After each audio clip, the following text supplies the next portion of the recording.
बोलो जयकारा बोल मेरे श्री गुरु महाराज की जय। सभी गुरुमुख प्रेमियों से सप्रेम जय सच्चिदानंद। हर समय जो मौसम की अगर बात करते हैं, कोई ना कोई मौसम एक निश्चित समय पर और कुछ समय के लिए, कुछ निश्चित समय के लिए, जैसे कि अभी सर्दी है, गर्मी है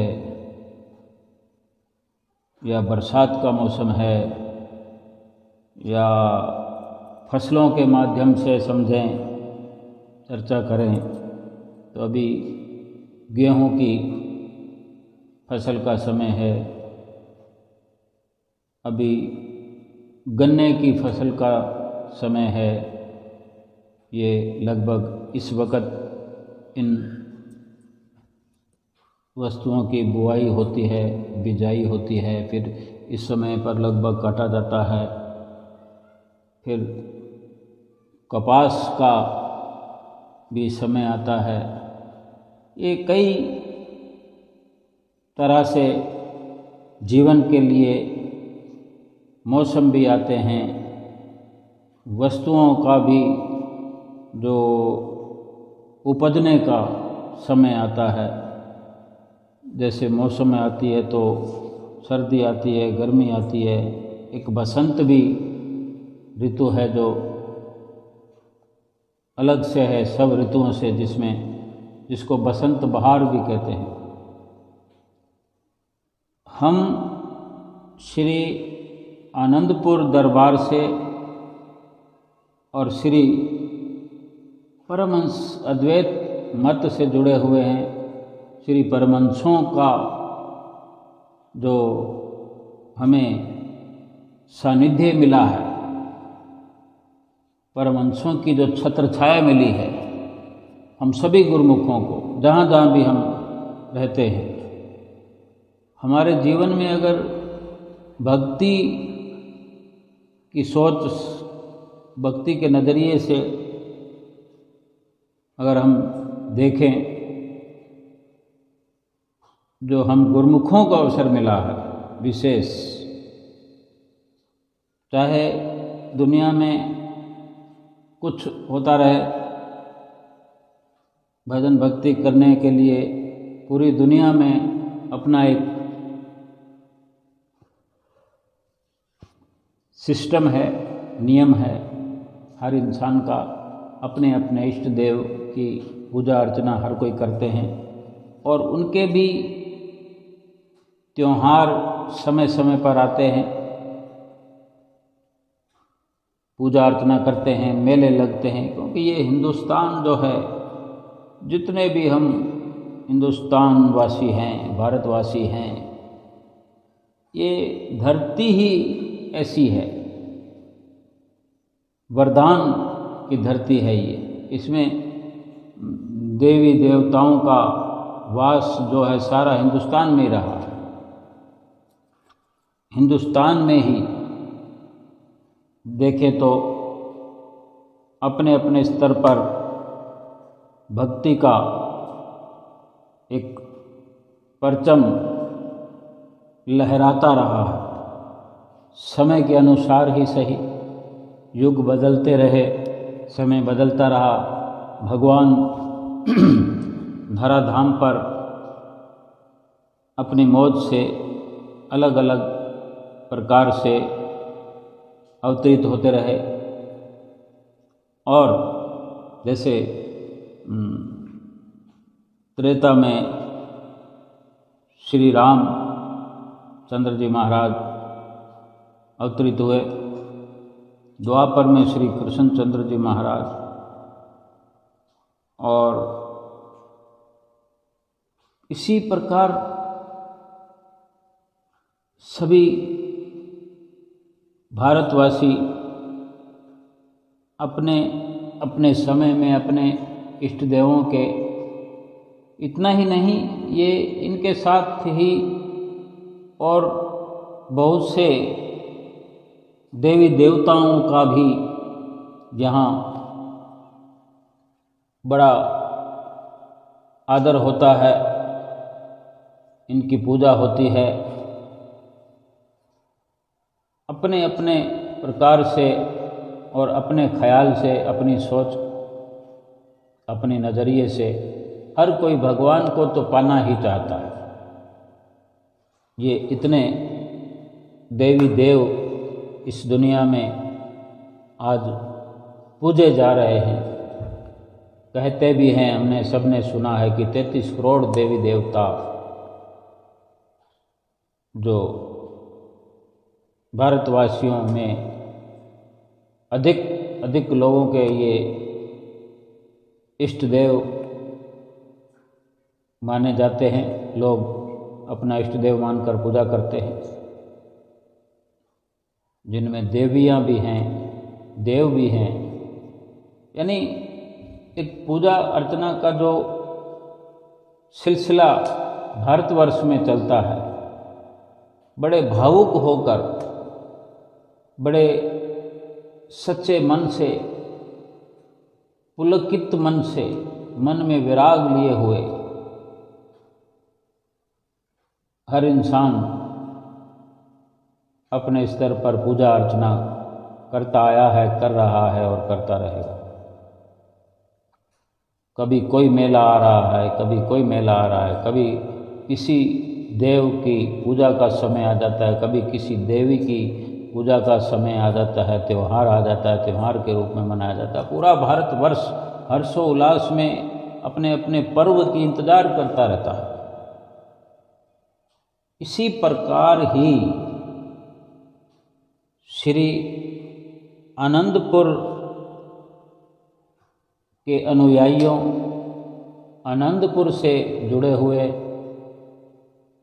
गुरुमुख प्रेमियों के लिए एक अलौकिक दात है, अलौकिक वरदान है, अलौकिक उपहार है, जो श्री परमहंसों की ओर से हम गुरुमुख प्रेमियों को मिला। दिव्य उपकार, दिव्य उपहार और दिव्य लीलाओं का रसपान गुरुमुख प्रेमी करते हैं।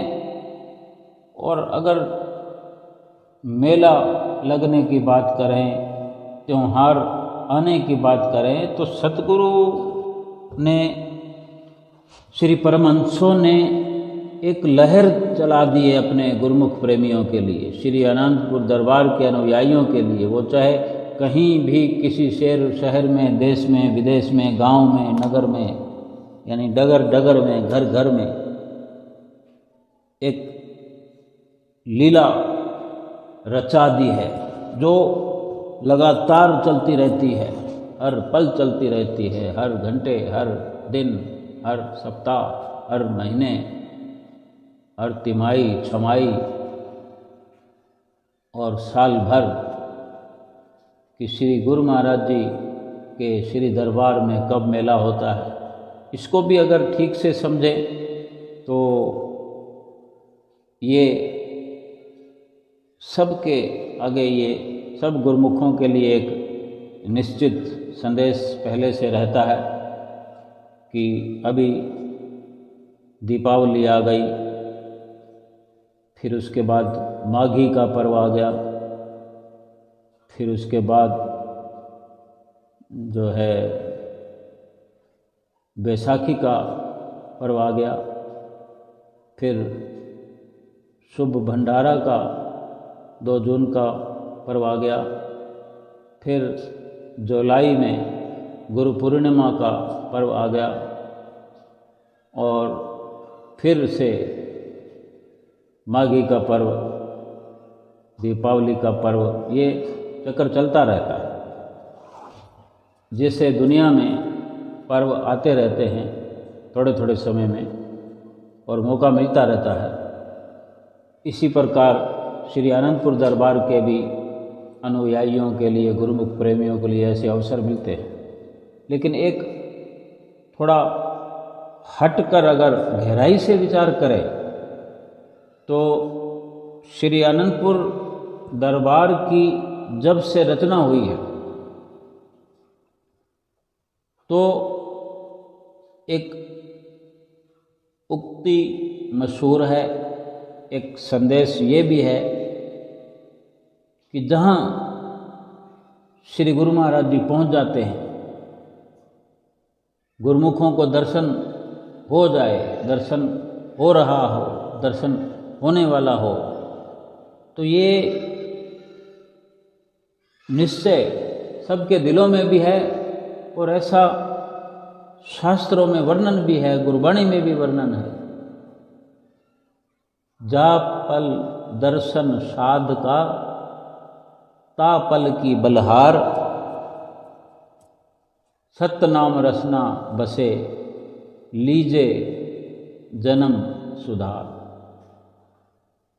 कि जिस पल सतगुरु का दर्शन होता है उस पल पर बलिहार जाना चाहिए। एक प्रेमी का भाव है कि जिस पल सतगुरु का दर्शन होता है, हो रहा है, उस पल पर मैं बलिहार जाऊं। ये भाव हैं सेवक के, भगत के, प्रेमी के, गुरुमुख के। सतनाम रसना बसे, कि जिस वक़्त दर्शन हो, जिस वक़्त जिह्वा पर प्रभु का बख्शा हुआ नाम उच्चारण हो, उससे जीवन का सुधार हो जाता है, इस जीव का उद्धार हो जाता है, आत्मा का कल्याण हो जाता है। तो इससे बड़ा पर्व कौन सा है? दर्शन मात्र से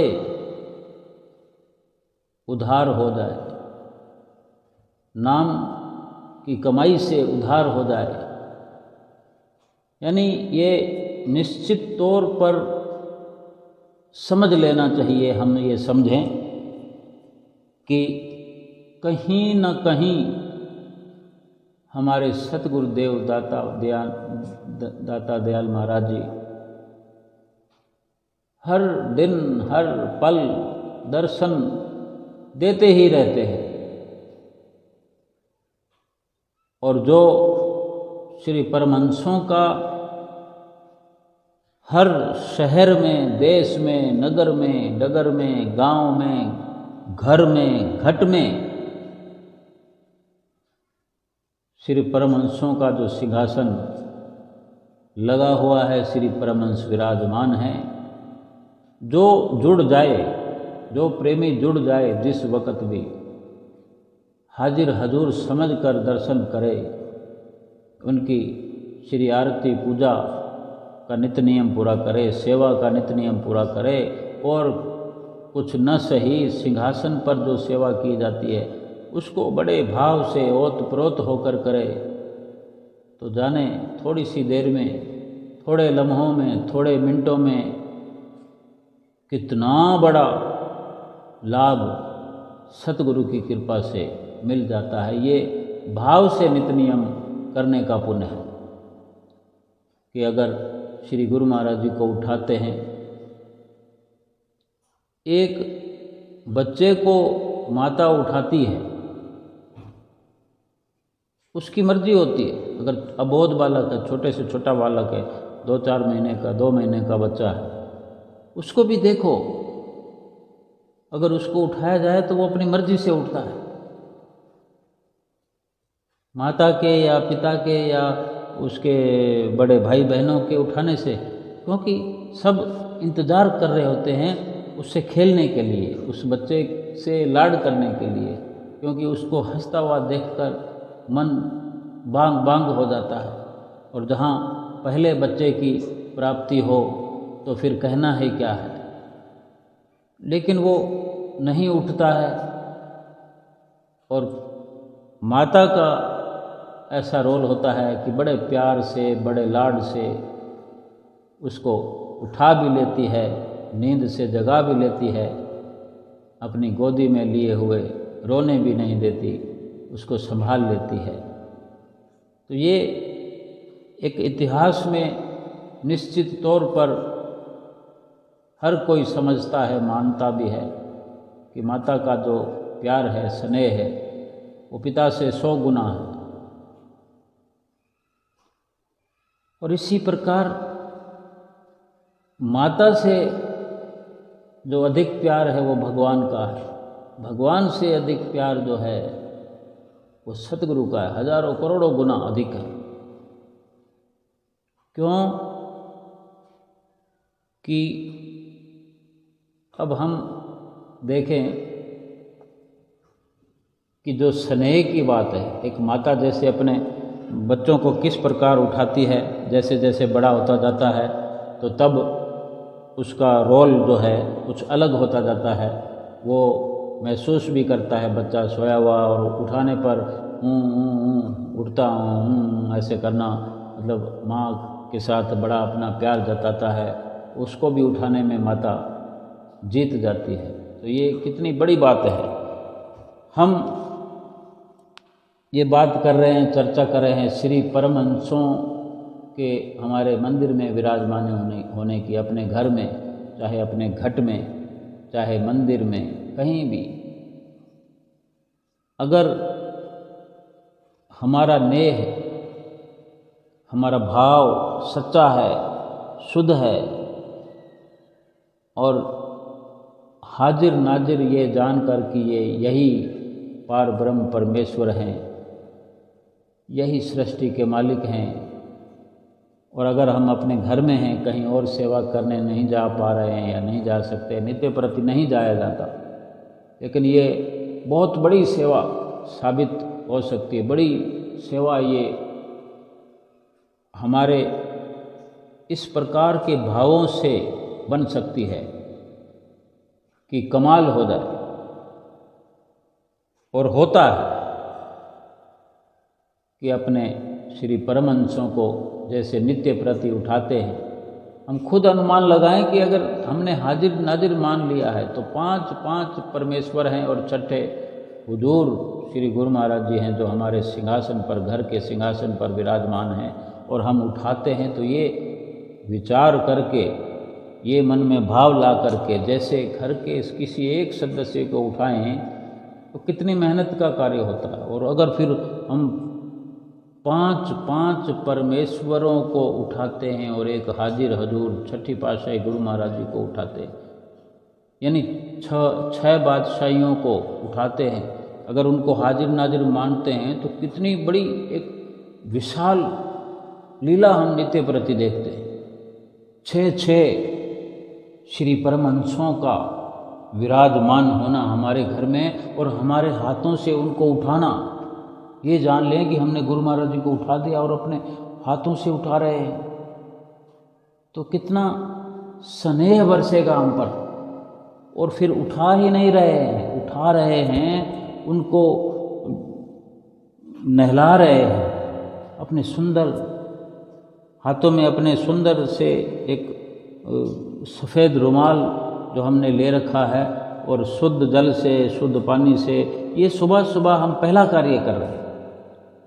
अगर हम इससे पहले नहाए हैं तो ये हमारा भाव ही है कि हम नहाए बिना अपने श्री परमहंसों को न छुएं, उनको हाथ न लगाएं, क्योंकि हम ये भाव मन में रखते हैं कि हम मैले हैं, हम अवगुणों से भरे हैं।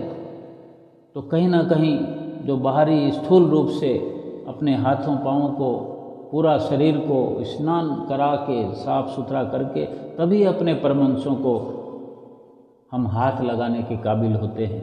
यानी ये अपने श्री परमहंसों को महानता का रूप देना हमारे भाव के अंदर ये भरा हुआ है, विचार भरा हुआ है। इस प्रकार के हमारे विचार हैं, इस प्रकार के भाव हैं। सो हम स्नान करके फिर जब परमहंसों को उठाते हैं किसी सुंदर साफ सुथरे रुमाल से, पानी से डुबोकर, बिल्कुल आहिस्ता आहिस्ता उनको स्नान कराने के भाव से पहुँचते हैं, गीले कपड़े से, गीला रुमाल से, फिर सूखे रुमाल से उनको साफ स्वच्छ करके फिर उनको फिर से माला जो हमने रात को उतार दी होती है आराम कराते वक़्त वो फिर से पहनाते हैं।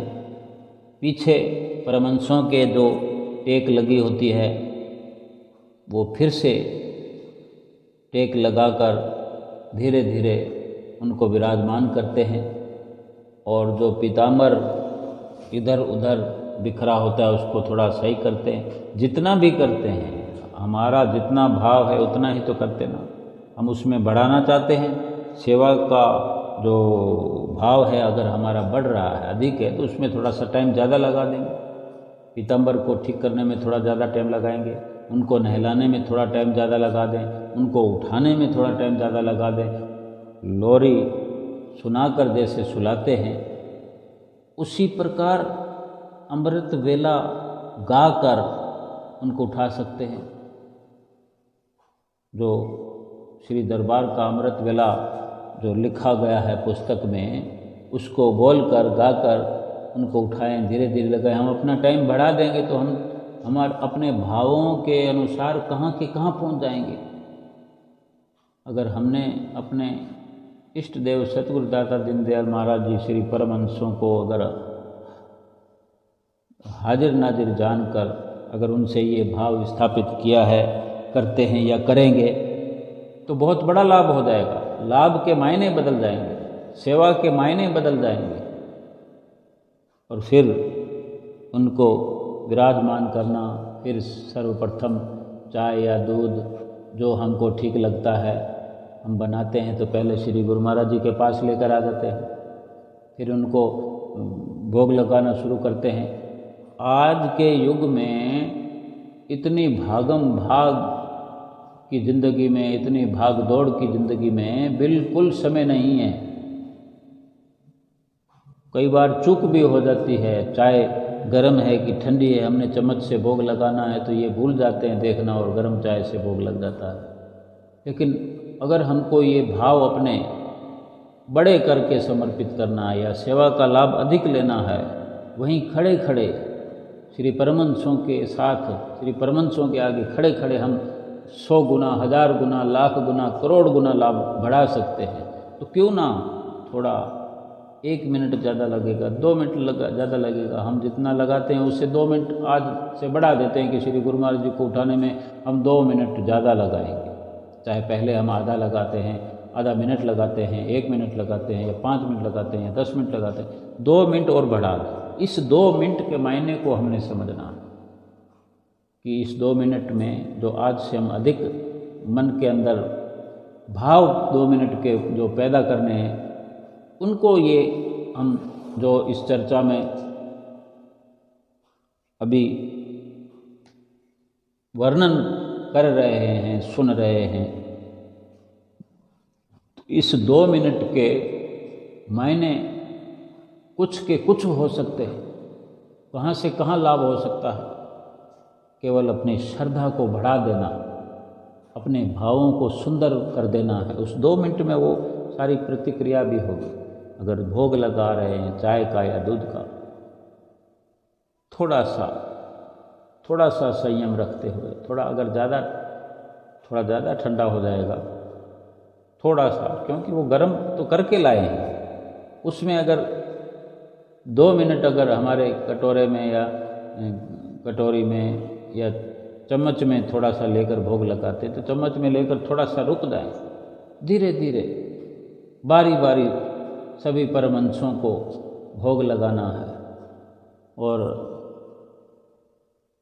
श्री गुरु महाराज जी को हाजिर नाजिर जानकर ऐसा मन में भाव बनाए कि हम श्री अनंतपुर दरबार में खड़े हैं, श्री प्रयाग धाम दरबार में खड़े हैं, श्री गुरु महाराज जी सिंहासन पर विराजमान हैं। देखें, श्री गुरु महाराज जी जब सिंहासन पर विराजमान होते, दर्शन खुलते हैं तो भोग लगाया जाता श्री गुरु महाराज जी को। जो पहले कुछ समय पहले भोग का एक अलग समय होता था दोपहर का, अब श्री दर्शनों के समय सारा काम होता है, समय को देखते हुए, वक़्त को देखते हुए, क्योंकि श्री गुरु महाराज जी की स्वयं की बड़ी व्यस्तता होती है। ना जाने कितने कितने कहाँ कहाँ काम छेड़ रखे हैं, कितने कितने जगह कंस्ट्रक्शन चला रखे हैं, कितने कितने लोगों को मिलते हैं, किस किस जगह मिलते हैं, किस किस प्रकार से किस किस तरह के लोगों के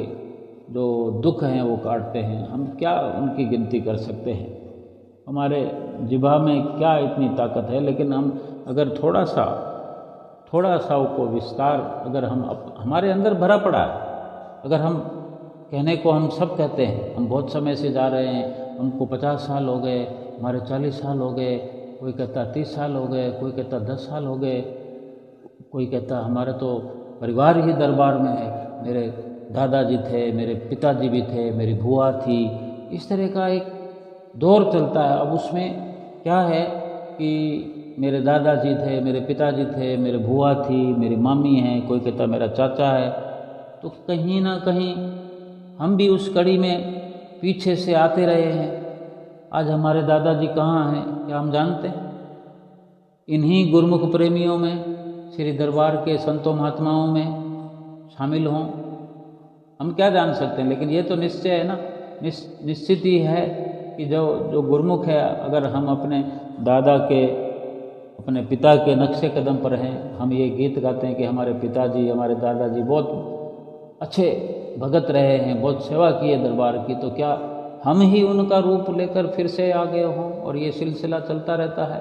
भक्ति तो जब संपूर्ण हम करेंगे, मुकम्मल करेंगे, श्री गुरु महाराज जी से एकाकार होने का जब पूरा यत्न होगा तभी तो एकाकार होगा। तब तक आ रहे हैं उनकी शरण में, बार बार उनकी हजूरी में बैठने का सौभाग्य प्राप्त करते रहते हैं, क्योंकि भक्ति में एक सिलसिला चलता ही रहता है। गुरुमुखों के जो जहन में है, दिमाग में ये चलता रहता है, बस जन्म जन्म में आपका चेहरा बनकर आऊँ, जन्म जन्म में आपकी सेवा कमाऊँ, श्री आनंदपुर दरबार में बार बार मैं आप ही के साथ आता रहूँ। तो ये कहीं ना कहीं भाव हैं जो हमें अपने सतगुरु के साथ बार बार जोड़ते हैं और माया से बचा कर जोड़ते हैं। और इस प्रकार भक्ति करते करते करते एक दिन सतगुरु के साथ हमारा मिलन हो जाता है, आत्मा का परमात्मा से मिलन हो जाता है। तो नित्य प्रति का जो हमें अवसर मिलता है, उससे बढ़कर तो कोई लाभ है ही नहीं कि श्री परमहंसों को उठाने का जो सुबह सौभाग्य मिलता है, उसमें थोड़ा सा प्यार, थोड़ा सा हार्दिक विशुद्ध प्रेम अपने भावों से भरकर वो कार्य कर दे, सारा दिन वो नज़ारा अपनी आँखों से हटेगा ही नहीं। श्वास श्वास भक्ति होती रहे। और इस प्रकार सभी परमहंसों को भोग लगाना, उनके आगे जो गदेला बिछा हुआ है, टॉवल बिछा हुआ है, वो सही करना, इधर उधर से सलवट निकालना, उसको अगर धारीदार टॉवल है तो उसको देखना कि धारी कोई एक किनारे से इधर लटक रहा है और उस किनारे से ऊपर है। पीताम्बर जो है वो कहीं इधर से लटक रहा है, बीच में से ऊंचा है, उस साइड से कैसा है, तो उसको थोड़ा थोड़ा सही करते करते करते उसको लाइन बाई लाइन उसका मिलान कर दे। ये भी सेवा है, ये उत्तम सेवा है कि अपने सतगुरु का, अपने परमहंसों का इतना ख्याल रखना। अगर श्री गुरु महाराज जी के सिंहासन पर विराजमान श्री परमहंसों की छवियों के साथ, श्री परमहंसों की छवियों के साथ हर समय तत्पर रहना, यानी अगर आकलन करना हो, समय को बांधना हो, समय को गिनना हो, टाइम देखना हो, तो कुछ ही समय हम दे रहे हैं। लेकिन इसको अपने भावों से अगर हम विस्तार करें, अपने भावों के साथ मिला करके, ओतप्रोत हो करके अगर हम महसूस करेंगे तो ऐसा लगेगा कि सारा दिन, सारी रात हम अपने श्री परमहंसों के साथ व्यतीत कर रहे हैं। क्योंकि उनका जो गहराई से चिंतन करना है, जो दिल की गहराइयों से उनका ख्याल है। ये जितनी भी चर्चा हम कर रहे हैं अपने श्री परमहंसों की, जिनको हमने पार ब्रह्म परमेश्वर माना हुआ है और पार ब्रह्म परमेश्वर हैं भी, लेकिन सबसे बड़ी बात यह है कि हमने मान लिया है कि कोई और है नहीं, कोई और हो सकता नहीं। इस प्रकार की जो चित्तवृत्तियाँ हमारी उनके उठाने में, सुलाने में, भोग लगाने में, उनके लालन पालन में यानी स्नान कराने में, उनकी देख रेख में, उनकी पोशाक में, वस्त्रों में जो हमारी रुचि है, सुरती है, ध्यान है, ये दिल की गहराइयों से अगर है, होता है, हम करते हैं, तो ऐसे लगेगा फिर ये जो मौसम की हम बात करें तो ये पूरा जीवन ही एक भगवान से मिलने का मौसम आ गया है। ये जीवन वास्तव में भगवान से मिलने का मौसम है। जैसे कभी अनाज बोने का मौसम होता है, ऋतु होती है, कभी गन्ना बोने का, यानी ये सर्दी, गर्मी, पतझड़, ये अलग अलग प्रकार के मौसम आते हैं। अलग अलग प्रकार में अलग अलग की जिनसें बोई जाती है, फिर फसलें काटी जाती है। तो ये एक मनुष्य का जो जीवन है, ये प्रभु से मिलने की बारी है। जीवात्मा को परमात्मा से मिलाने का ये मनुष्य जीवन ही एक मौसम है, ये वक़्त है, ये अवसर है, ये मौका है। फिर ठीक ठीक इस प्रकार की जो हमारी नित्य प्रति की जो आदत हो जाए, जो हमारी ज़रूरत हो जाए, संसार के साथ, संसारवासियों के साथ, परिवार के साथ, रिश्ते नातों के साथ तो हमारी सुरती लगी हुई है ही, लेकिन इस बात को समझ पाएं कि वो सब झूठ है और ये सत्य है। फरमाते भी हैं हमारे हुजूर श्री गुरु महाराज जी ने वचन भी अभी 2 जून के अवसर पर अपने मुखारबिंद से फरमाए थे कि कबीर आदि साखी ये कोट ग्रंथ कर जान, नाम सत्य जग झूठ है, सुरत शब्द पहचान। सुरत और शब्द की पहचान करना है, सुरत और शब्द का मेल करना है। अगर ये हम समझ पाएँ कि ये कार्य करने के लिए मनुष्य जन्म जो है हमें ये अवसर के रूप में मिला है, बारी के रूप में मिला है, या एक ये मौसम हमें मिल गया। 84 लाख योनियों में तो अवसर मिलते ही रहे, लेकिन ऐसा मौसम जो अपनी जीवात्मा को परमात्मा से मिलाने का, 84 लाख योनियों से छुटकारा पाने का, केवल ये मनुष्य जीवन ही मौसम है, अवसर है। बाकी सब योनियों में गर्मी आती रही, सर्दी आती रही, पतझड़ आते रहे, किसी भी प्रकार से हम अगर देखें तो वो केवल और केवल नारकीय योनियां हैं। दुखद एक जीवात्मा के लिए सारा कुछ दुखद ही दुखद रहा। कोई योनि ऐसी नहीं आई जिसमें जीवात्मा को चैन मिला हो, जीवात्मा ने कुछ आराम महसूस किया हो, कभी कुछ सुख महसूस किया हो। लेकिन ये मनुष्य जीवन भी ऐसे ही जा रहा है, 84 लाख योनियों की तरह ही जा रहा है। क्योंकि जब तक इस मनुष्य योनि में भी जिस मकसद के लिए मिला है ये जीवन, मनुष्य योनि का 84 लाख योनियों से हटकर है, ये जिस कारण से मिला है वो कारण अगर हमने समझा नहीं, जिस अवसर के लिए ये हमने पाया है, जिस कार्य को करने के लिए, जिस लक्ष्य की प्राप्ति के लिए हमने ये संजोग प्राप्त किया है, उस लक्ष्य को समझा नहीं, उस लक्ष्य को जाना नहीं, मकसद को समझा नहीं, तो फिर ये भी 84 लाख योनियों की तरह व्यतीत होता चला जा रहा है। हम जिन दुखों की बात करते हैं कि 84 लाख योनियों में ये जीवात्मा हर पल दुखी और अशांत रहा है, और इस जीवन में क्या दुखी नहीं है जीवात्मा?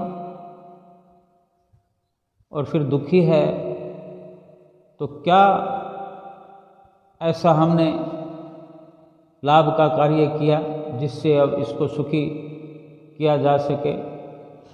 लेकिन कर तो सकते हैं जब तक ये समय है मनुष्य योनि का, जब तक ये मौसम है, ये बहारों का मौसम है जीवात्मा के लिए। जीवात्मा को परमात्मा से मिलाने का ये अवसर है, मौका है। अगर ये समझ आ जाए, ये मकसद है, ये लक्ष्य है हमारे इस मनुष्य जीवन का, अगर इसकी शुरुआत हम कर दें और फिर जिस प्रकार से हम करेंगे वैसा लाभ मिलेगा। लेकिन किसी भी प्रकार से कार्य को हम आगे के लिए क्यों छोड़ें? जब हम अपनी चित्तवृत्तियाँ इस प्रकार से अपने इष्ट देव सतगुरु के चरणों में जोड़ देंगे, अपनी सुरती की धार को, तवज्जो की धार को इस प्रकार से जोड़ कर रखेंगे कि जैसे हाजिर हजूर श्री परमहंस अवतार सभी हमारे सामने हाजिर हजूर हैं, हम उनसे बात कर पा रहे हैं, उनसे रूबरू हो रहे हैं, उनसे अपने विचार प्रकट करते हुए विनंतियां कर सकते हैं, उनसे जवाब पा कर के जवाब उनके श्रवण करते हुए जो हमें इशारे मिलते रहे हैं उनको बार बार हम अपने अंदर प्रेरणा के रूप में दाखिल होता हुआ देखते हैं। क्योंकि पल पल में, घड़ी घड़ी में हमें ज़रूरत होती है उन इशारों की, उन हिदायतों की, क्योंकि हम पल पल में, क्षण क्षण में, घड़ी घड़ी में भूल जाते हैं, भूलते रहते हैं और भूलनहार हैं। और जब इस प्रकार से हमें लगातार इशारे प्राप्त होते हुए महसूस होने लगेंगे, तो ये भी एक गनीमत अवसर प्रकट हो जाएगा। और जो हमारी दिनचर्या है, जिस प्रकार से हमने बनाया है, जिस प्रकार से हमने अपने असूल बनाए हैं, नियम बनाए हैं, अपना एक कानून बनाया है अपने ही प्रति, जीवात्मा को छुड़ाने के लिए, जीवात्मा को बचाने के लिए हमने सतगुरु की अदालत में समझ लो कि हमने स्वयं ही अपनी जीवात्मा की पैरवी करनी है। उसकी पैरवी करते हुए जो वाजिब कार्य है, जो वाजिब कर्म है, निष्काम कर्म है, जो हमने सेवा भक्ति का जो हमने रास्ता चुना है, अपने सतगुरु से सच्चे हार्दिक विशुद्ध प्रेम का जो हमने अपने आप से एक भावों के, सुंदर भावों के तहत जो हमने एक रिश्ता बनाया कि हम सभी कुछ करते हैं। श्री आरती पूजा भी हम पहले करते थे, आज भी करते हैं, करेंगे भी सही, करते रहेंगे। सेवा भी करते थे, करते हैं, करते रहेंगे। भजन अभ्यास भी करते थे, कर रहे हैं, करते रहेंगे। लेकिन किस प्रकार हो रहा था उसको आज हमने अपने अलग प्रकार के नियंत्रण के अंदर कुछ तब्दीलियां करते हुए, कुछ समझ अपने अंदर पैदा करते हुए कि जो किया जा रहा है उसको दिल की गहराइयों से जो भाव, सुंदर भाव पैदा करते हुए, अपने सुंदर भावों को संजोते हुए, सजाते हुए, वर्णन करते हुए अपने सुंदर भावों का उल्लेख करते जाए। श्री आरती पूजा के समय, सेवा के समय, सेवाओं का इतना सुंदर उदाहरण हम पेश कर सकते हैं, इतनी सुंदरता अपने अंदर से बाहर प्रकट कर सकते हैं, बाहर से अंदर प्रवेश करा सकते हैं कि चारों ओर फिर सुंदर वातावरण हमारे जीवात्मा के चारों ओर सुंदरता का एक सुरक्षा कवच बन जाएगा। भक्ति से चारों ओर घिरी हुई ये जीवात्मा यूं खुशहाल हो उठेगी, जो महसूस करेगी कि ये वो सुंदर मौसम जिसमें हर क्षण, हर घड़ी, हर पल, हर घंटे, हर सुबह, हर शाम, हर दोपहर, हर रात्रि, हर दिन, हर सप्ताह, हर महीने, हर साल, यानी हर पल त्योहार ही त्योहार है, पर्व ही पर्व है। और ये केवल और केवल पूरा जीवन जो है एक त्योहार है, एक बहारों का मौसम है, क्योंकि ये पूरा जीवन हम ये विचार करें तो केवल और केवल भक्ति के लिए मिला हुआ है। और भक्ति इसीलिए करनी है कि जीवात्मा को, जो आज तक जाने कितने युग बीत गए, कितनी बार 84 लाख योनियां भोगी, एक बार नहीं जाने कितनी बार 84 की गर्त में हम जा गिरे, इस जीवात्मा को अभी इसी वक्त आज़ाद कराना है। अभी का अभी आज़ाद किया जा सकता है, कराया जा सकता है, क्योंकि फैसला सच्ची सरकार के हाथ में है, जहाँ पर केवल और केवल निष्कामता देखी जाती है, भाव देखे जाते हैं, भक्ति देखी जाती है। किसी प्रकार की दलीलें, अपीलें, सबूत वगैरह ये कुछ नहीं चाहिए। केवल और केवल हमारी ओर से जो नित्य प्रति हर घड़ी हर पल निष्कामता का जो हमारे भीतर से भाव उमड़ता है, निष्काम सेवा, सच्चे हार्दिक भावों से श्री आरती पूजा हमको इस प्रकार से करना है। जरूरत यही है। श्री गुरु महाराज जी ने प्रेरणाएं दी हैं, देते रहते हैं, देते रहेंगे। बार बार अपने वचनों में हिदायतें की हैं, बार बार समझाते भी हैं, लेकिन हमने जो अपनी ओर से करना है, ज़रूरत उसकी है कि हम किस प्रकार से कर रहे हैं और ज़रूरत किस प्रकार से करने की है।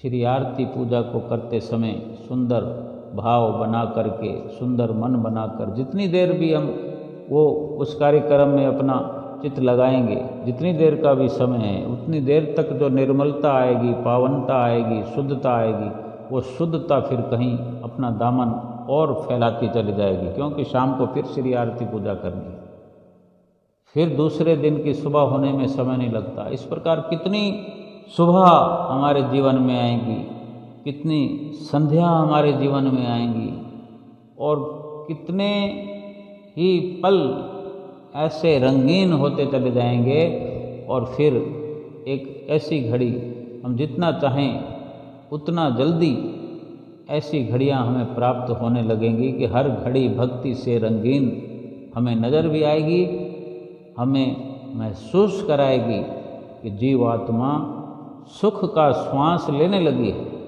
जीवात्मा आज़ाद होने लगी है, जीवात्मा 84 लाख योनियों से छुटकारा पाने लगी है, जीवात्मा अपने लक्ष्य की ओर बढ़ रही है, अपने निज घर की ओर कदम बढ़ा रही है। और ये जब नज़र आने लगता है, ये महसूस होने लगता है, तो हमारा जीवन कुछ का कुछ होने लगता है, कुछ का कुछ हो जाता है। और फिर जब इस प्रकार की सारी गतिविधियाँ हमको महसूस होने लगती है, हमको दिखने लगता है ये सारा मंजर। हम अपनी आँखों के सामने, चाहे खुली आँखें हों चाहे बंद आँखों, खुली आँखों से ज़्यादा आनंद बंद आँखों से प्राप्त होने लगता है। जब इस प्रकार के पल हमारे जीवन में आए, इस प्रकार की घड़ियाँ हमारे जीवन में आए, इस प्रकार के दिन, महीने और साल और फिर पूरा जीवन जब हमारा इस प्रकार से व्यतीत होते होते पूरा जीवन ऐसा ही बन जाएगा, तो फिर 84 लाख योनियों में जाने की तो दूर की बात है, जिक्र भी नहीं होगा हमारे जीवन में कि क्या भूले से भी 84 लाख योनियों में हमारी जीवात्मा चली जाएगी। क्योंकि इतनी जो सजगता से, इतनी सत्यता से जो सतगुरु का दामन थाम लेता है, उनकी चरण शरण अपना करके जो निजी तौर पर अपने लक्ष्य की प्राप्ति के लिए जुट जाता है, कोई सारा दिन 24 घंटे ये कार्य नहीं करना है, लेकिन जो नित्य नियम हमें समझाए गए हैं उनको अपने सुंदर भावों के साथ ओतप्रोत होकर अमल करना है। फिर नतीजतन यानी नतीजा ये होगा कि ऐसा लगेगा कि हम 24 घंटे कर रहे हैं। खाना हम खाते हैं 24 घंटे में 2 बार 3 बार, 3 बार समझ लो, लेकिन अगर अच्छे से खाया जाए, पौष्टिक खाना खाया जाए, प्रेम से खाया जाए, उसका इतना लाभ होता है कि तृप्ति हो जाती है। और कुछ विपरीत अवस्था हो जाए, समय ना मिले या खाना पौष्टिक ना हो, कोई कमी हो जाए जिससे स्वास्थ्य बिगड़ जाता है कि लाभ के लिए खाया था लेकिन हानि हो गई, या फिर कुछ रुचिकर ना हो, मन के मुताबिक ना हो पाया हो, तो फिर थोड़ी थोड़ी देर में ये लगता है कि जैसे खाना खाया ही ना हो। और जब रुचिकर भोजन हो, इतना कम से कम हो कि अपनी भूख को शांत करने में यानी अपने आप को तृप्त करने तक के लिए हम जो भी खाना खाते हैं, जो भी खाना हमने खाया वो पर्याप्त मात्रा में बड़े आराम से खा चुके और मन भी शांत हो गया, शरीर को भी जो पौष्टिकता चाहिए वो मिल गई हो, फिर जो तृप्ति होती है, फिर एक प्रकार से एक उसकी सीमा है। उससे पहले बिल्कुल खाना खाने के लिए विचलितता नहीं होती, भटकाव नहीं होता, एक स्थिरता पैदा हो जाती है। ये भक्ति का मार्ग भी इसी प्रकार है कि अगर अच्छे से जीवात्मा का ख्याल करना है, अच्छे से जीवात्मा को मंजिल पर पहुंचाना है, तो बिल्कुल जितना भी समय है, सुबह श्री आरती पूजा का समय है, श्री गुरु महाराज जी को उठाने का समय है, और फिर श्री आरती पूजा करते हुए जब कार्यक्रम की समाप्ति हो जाती है, फिर बहुत देर तक संसार के कार्य तो करते रहें, लेकिन मन में एक चिंतन चलता रहे, एक लहर सी चलती रहे, एक बहार चलती रहे। भक्ति का ये मौसम नित्य प्रति हमें अपना असर दिखाता रहेगा।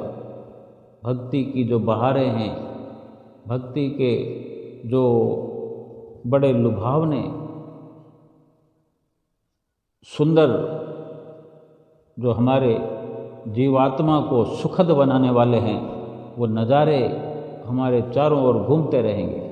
और फिर सुबह से शाम को फिर उसी अवस्था में पहुंचना होता है। उससे पहले दोपहर को भोग लगाना होता है। फिर इस प्रकार ये प्रक्रिया चलती रही। थोड़े थोड़े समय के लिए ये करना होता है, और बाकी पूरा समय संसार के लिए, यानी यूँ समझे कि 24 घंटे में 3 घंटे 4 घंटे अगर टुकड़ों में करते करते करते हम अगर श्री गुरु महाराज जी के साथ व्यतीत करते हैं तो उसका असर जो है 24 घंटे से भी अधिक दिखाई देने लगता है। जैसे कि 24 घंटे के लिए अगर सोचें कि हम श्री गुरु महाराज जी के साथ थे, श्री गुरु महाराज जी हमारे साथ थे, तो 24 घंटे भी कम है।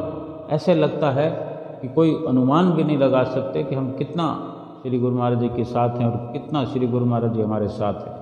अगर ऐसा लगने लगे तो जीवन के मायने बदल जाएंगे, हमारा जीवन सत्यम सुंदरम, सत्यम शिवम सुंदरम बन जाएगा।